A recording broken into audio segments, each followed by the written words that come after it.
Yeah, the other day, last video I made, there was somehow the content got cut out. It was okay the first time I viewed it, and then second time I viewed it, the content was cut out, and then the third time I viewed it, some more content was cut out. So I'm gonna have to make another video to say what I was trying to explain in the video. And that's about the fact that matter is unguided. You have to get from unguided matter to guided matter, and those just jump to evolution and say, "Oh, we're not talking about abiogenesis. We're talking about evolution." Of course, you can't have evolution without first having abiogenesis, and unless you have a maker. But they'll say, "Oh, evolution happens because." They just believe it happens. But what I was saying was that there's, the unrelated changes aren't guided. And they'll say, oh, but it is guided. It's guided by natural selection.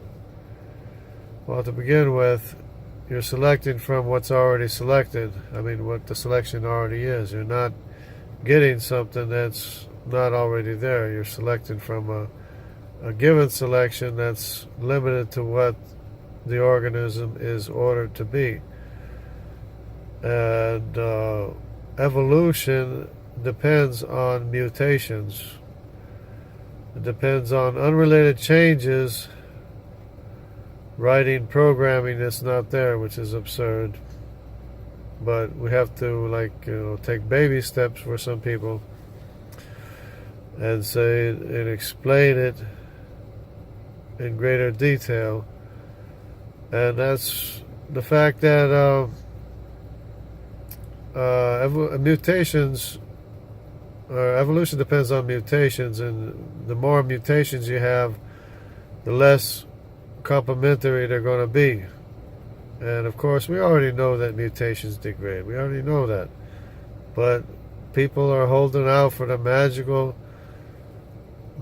ability of mutations altering the genome over millions of years is going to write programming that's not there. It's going to come up with a different organism, because they say in ring species you have different organisms that are no longer compatible, even though it's still just a lizard or whatever it was before, and whatever changes occur are from within the given genome. So what happens is that you have to have all the mutations have to be complementary, all of them. Not only does it have to maintain the order that's already there, it has to be complementary in order to write programming that's not there, to write additional programming so that it turns into something else. So whatever changes that occur have to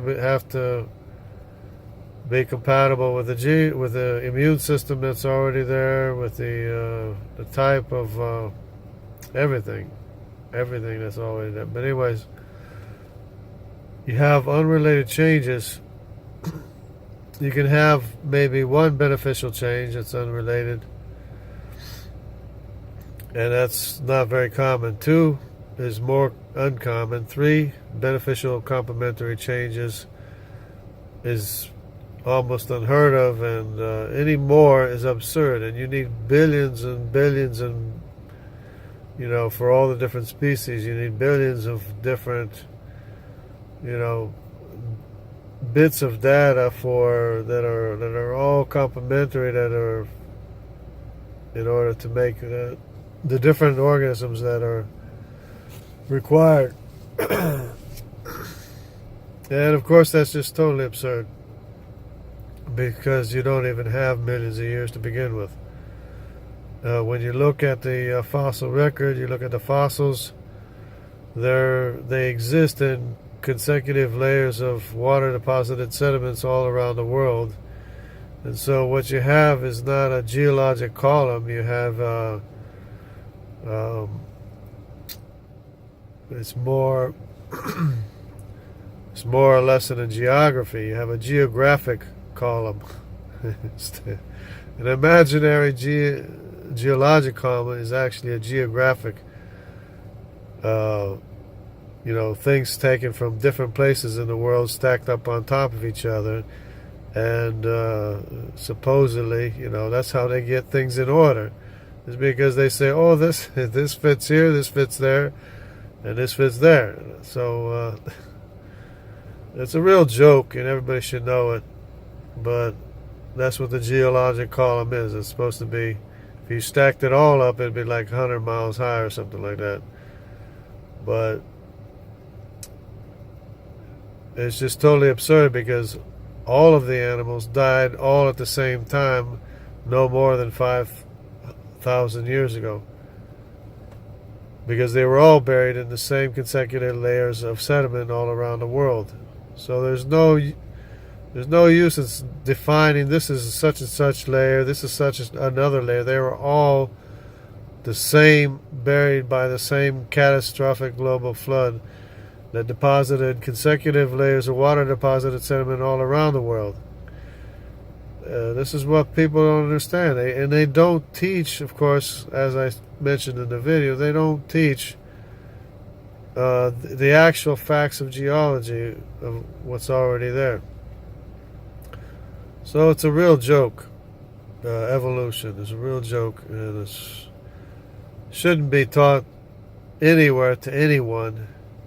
But if you want to believe it, you have to prove it before you can say it's a fact. And it's totally absurd.